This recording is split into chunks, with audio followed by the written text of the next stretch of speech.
Shalom, all praises to Yahweh by Shem Shai. Double honors to the apostles and the elders of Great Millstone. Shalom to the elect by Shem Rachak. My name is Yakaba from Plaintables Camp. This is Apostles Sleight of Hand video. Goes into Esau's deception. So I'm started about 9:54. All right, gonna let it play.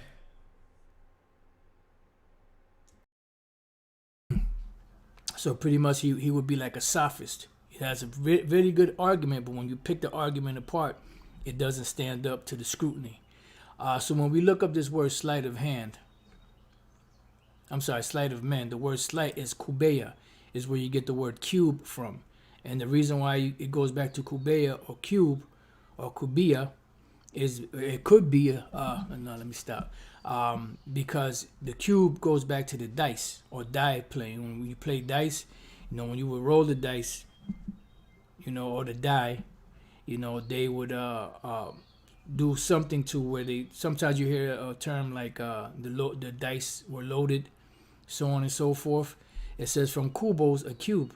An example, die for playing. See, dice playing, metaphorically the deception of men, because dice players sometimes cheated and defrauded their fellow players. And this is what these devils do. Remember, the very first thing that they did when they came out of their prison sentence was to deceive the whole world. Let's prove that real quick. Revelation 20:7. And when the 1,000 years are expired, meaning 1,000 years of Esau's prison sentence. And that was, it started, you could say it started after Domitian, which was the last of the Flavian dynasty to rule. He was taken out in 96 AD, during the time when the Apostle John was writing that vision, the visions of Revelation. Not too long after that, he was taken down. But that the count for the 1,000 years really didn't start till about 325 AD, during the time of the rule of Constantine. Because when Jake took over through Nerva and the rest of the Jake emperors after Domitian, they were still following the old pagan Roman way. It wasn't till 325 AD when they made the religion of the Byzantine Empire the Christian religion, which there's a whole lot, BS in that too. But that's you could use that as a starting point. Now, 1,000 years into the future, from about 325 AD, would put us in around 1325 AD, which, when you go into the beginnings of the Renaissance, that's when the Renaissance began. But it really didn't take root till about the mid to the late 1400s, because remember, it wasn't overnight. So once they got their foothold in Europe and started taking Jake down all throughout Europe, they started what was called iconoclasm, which is the defacing of images. Right. Now, Satan shall be loosed out of his prison. This is not talking about a spirit that like roam the earth. These are referring to people. Now, they have Satan in them, but these are people. All right. Now, the deception is being done by people. This is a group of people which we believe are the Edomites, that are powerful, they're rich, they have a military, they have influence around the world. This is how we can pinpoint what nation these people come from, Satan. All right, and when Revelation 20:7, and when the 1,000 years are expired, Satan shall be loose out of his prison. All right, and shall go out to deceive the nations which are in the four quarters of the earth. All right. So this is not talking about a poor, small, insignificant group of people. All right. And it's not singular, like it's just one man. Like the people say, "Oh, this is the Antichrist." No, this is a nation, a powerful group of people. All right. They definitely have nuclear weapons, and they're definitely known for conquering and deceiving, lying, and oppressing. All right. This is Satan. Revelation 20 is referring to. All right. So it has to be talking about so-called white man. All right. It's not talking about the Chinese. All right. Not talking about the Africans or the different Latins, which There are Israelites among them. All right. The Israelites came to the New World, the so-called Western Hemisphere. And that's where this is where mainly the 12 tribes are dwelling at, and we have our people scattered throughout the world, in the old world. All right. So Satan is what means Satan, which means adversary, I believe. All right, you can look it up. Revelation 20:7. All right. Satan shall be loosed out of his prison, right? Because these people, the Edomites, didn't have power to deceive, lie, and to take over the earth, but they do now.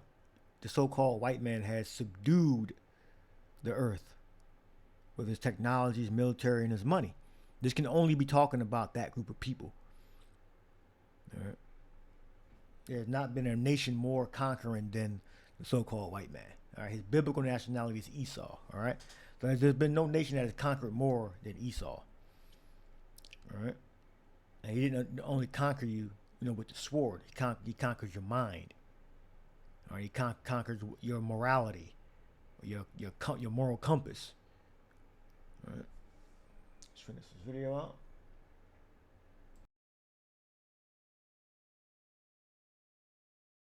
Painting the dark images white, breaking the noses off of them, destroying some, burning some, trying to destroy the records of Jake. But you have to remember, you had 1,000 years of art painted, so you're not going to be able to wipe away that 1,000 years in a few years.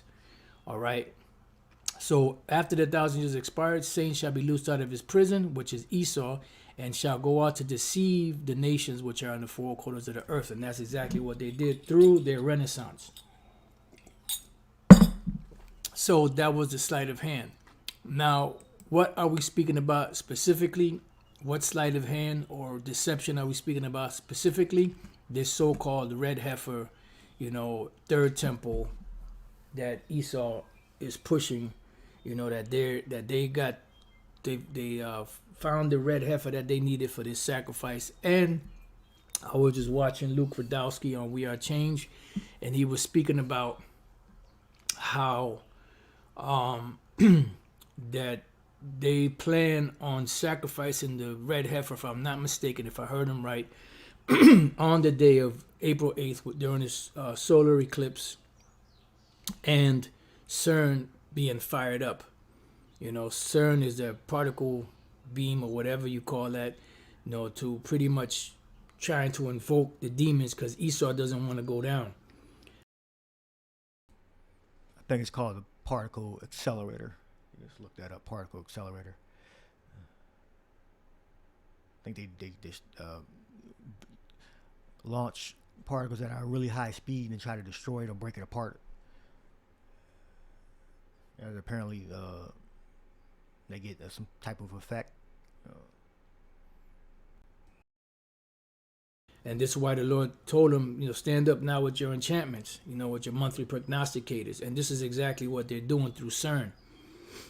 Everything that Esau does, through their scientists, through their witches and warlocks, so on and so forth, is all has to do with witchcraft, trying to stay afloat, trying to keep the people in that deceptive spirit. That's why the Apostle Paul said, if our gospel be hid, it is hid to them that are lost, in whom the God of this world has blinded the eyes of them which believe not, in so many words. So when we read about the red heifer, right, this is what they're trying to bring out, that the third temple is going to be dedicated, I guess, through this sacrifice. I don't know every little specific detail of what they're doing, but we know it's not good. All right, so it says, speak unto the children of Israel, the Lord commanded that they bring thee a red heifer without spot, wherein is no blemish, and upon which never came a yoke. And then it says here, forcing the end. So they're forcing the end. The scriptures speak about the Lord doing this thing, not forcing it. Matter of fact, speaking on forcing, let's go. The Yahweh Bashem Yahushua on high is the enforcer. Not you, Esau. He created you, fool. Let's go to Songs of Solomon, chapter 8 and verse 4. I charge you, O daughters of Jerusalem, that you stir not up nor awake my love until he please. So you cannot force the prophecies. The prophecies will play out on their own through the spirit and power of Yahweh Bashem Yahushai. All right. So the red heifer here, when you read this, you're like, oh wow. So really, yeah, there is a red heifer, and it's for no blemish, no spot, and then you're supposed to sacrifice it for the children of Israel. So you're thinking that, damn, where is this written at, right? Because we know that it's written in the book of Numbers, but they're saying here, what does it talk? Where does it talk about red heifer in the Bible? Now check this out. Some scholars view the red heifer sacrificial altar as an extension of the altar described in Ezekiel 43:21, in which the Hebrew word mifkad is translated as appointed place in both the King James Version and in the Jerusalem Bible. All right? So now you're thinking that this here that we just read is written in Ezekiel 43:21 and mentions a red heifer. Now, when you type in red heifer, right, in the search engine of the Blue Letter Bible or any other, let's see,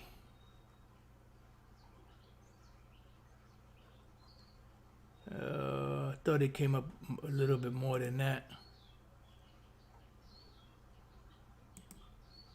I thought the red heifer came up more. Numbers 19:1. And the Lord spake unto Moses and unto Aaron. Matter of fact, before we go there, when we go to the book of Ezekiel, right, 43, they said the 23rd verse is where you can find the red heifer, right?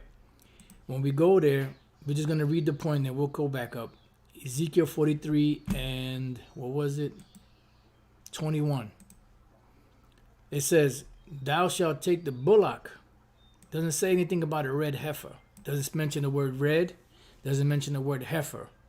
Thou shalt take the bullock also of the sin offering, and he shall burn it in the appointed place of the house without the sanctuary. Now they're saying that the book of Ezekiel from about the 40th chapter to the 48th chapter is speaking about the third temple. It's not speaking about no third temple. If you want to put it into layman's term, you could say a third temple is being built, but spiritually, not physically. And the spiritual temple is the nation of Israel, beginning with the elect of the nation of Israel, the true Israelites, the so-called Negroes, Latinos, and Native American Indians. All right? From all 12 tribes being built up. All right? Not those individuals, imposters over there in the land of Israel today.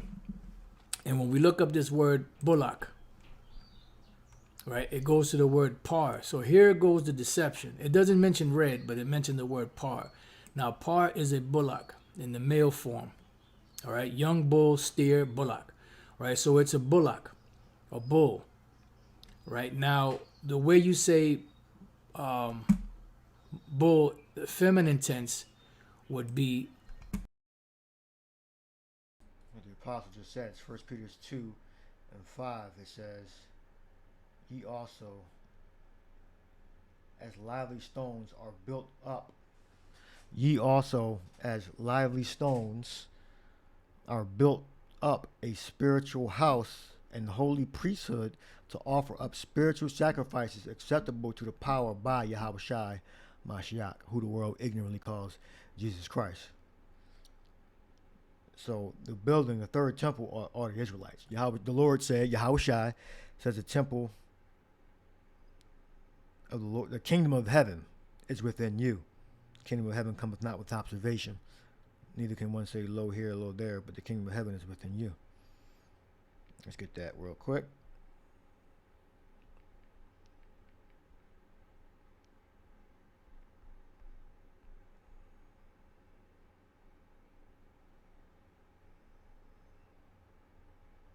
This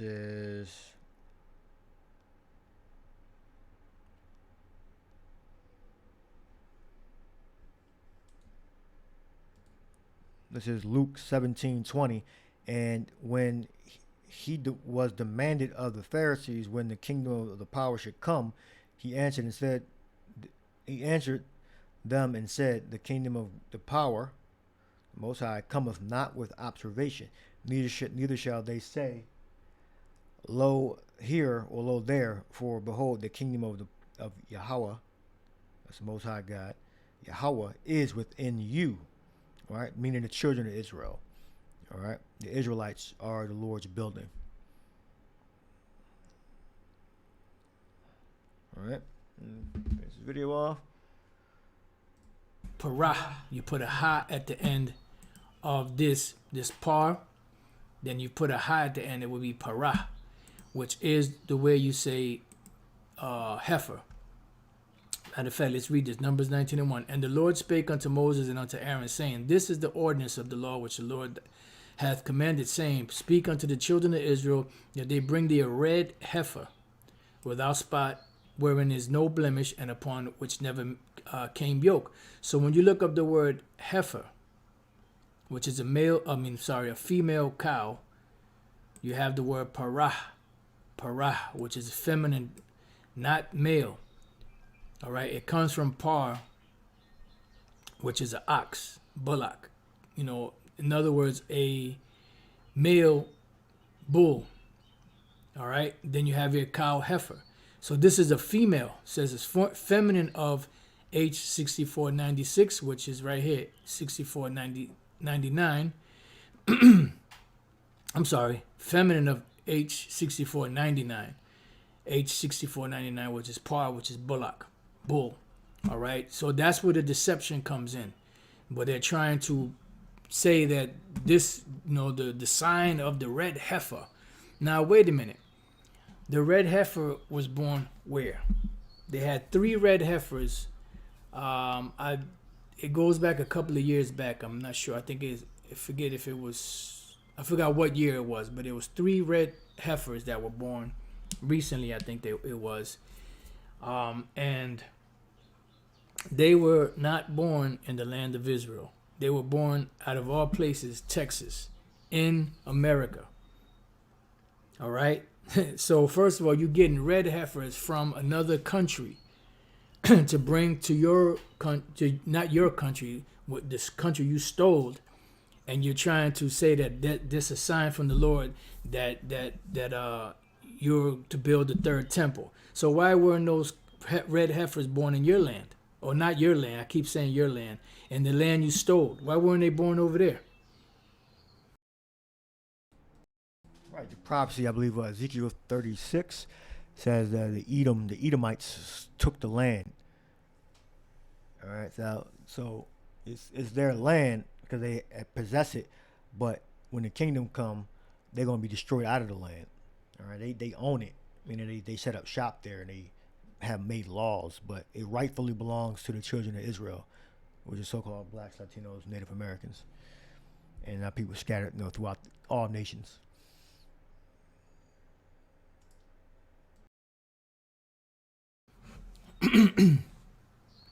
Anyways, so what was the significance of the red heifer? It was to, you slay the blood and you mingled it with hyssop, you would burn it, so on and so forth, and it would be for the purification of the children of Israel. It says, verse 9, and a man that is clean shall gather up the ashes of the heifer and lay them up without the camp in a clean place, and it shall be kept for the congregation of the children of Israel for water of separation. It is a purification for sin. It has nothing to do with the dedication of any temple of any sort.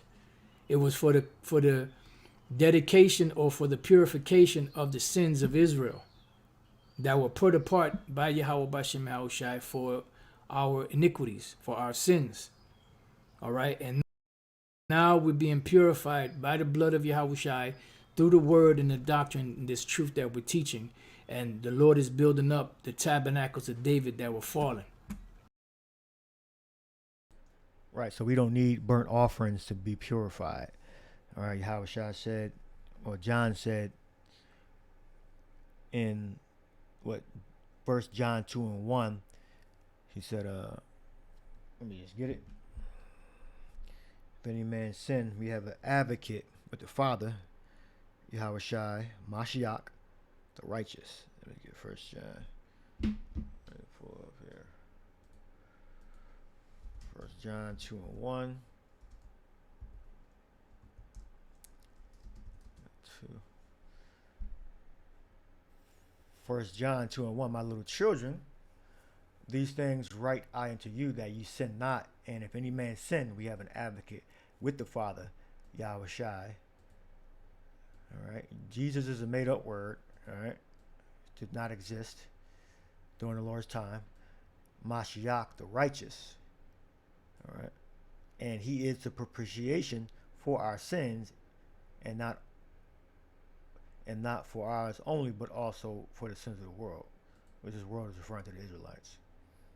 Cosmo goes back to cosmos, which is referring to the children of Israel.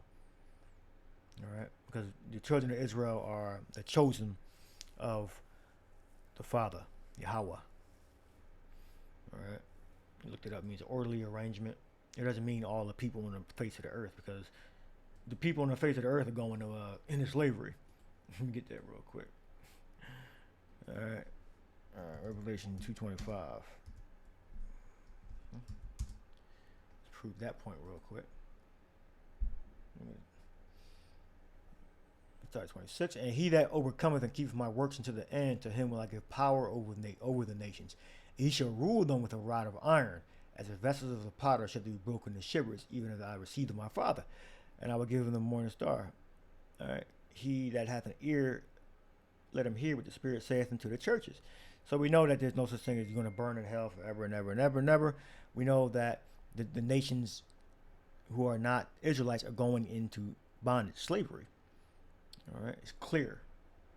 All right. So I'll end the lesson here. So the Red Heifer Prophecy, the so-called J, they're lying. Okay. The Ezekiel and Numbers are two different. They don't have anything to do with each other. All right. The Numbers is referring to a sacrifice. All right. A sacrifice according to the law that the children of Israel sacrificed to cleanse away our sins. All right. So unless Ezekiel is saying, do this sacrifice because it's according to the law, then that's fine. All right. But it's not a prophecy about building a third temple. Okay. It's simply a law, a ritual that our ancestors went through to purify ourselves. All right. So our name is Red Heifer Prophecy. Hope you edified. Shalom.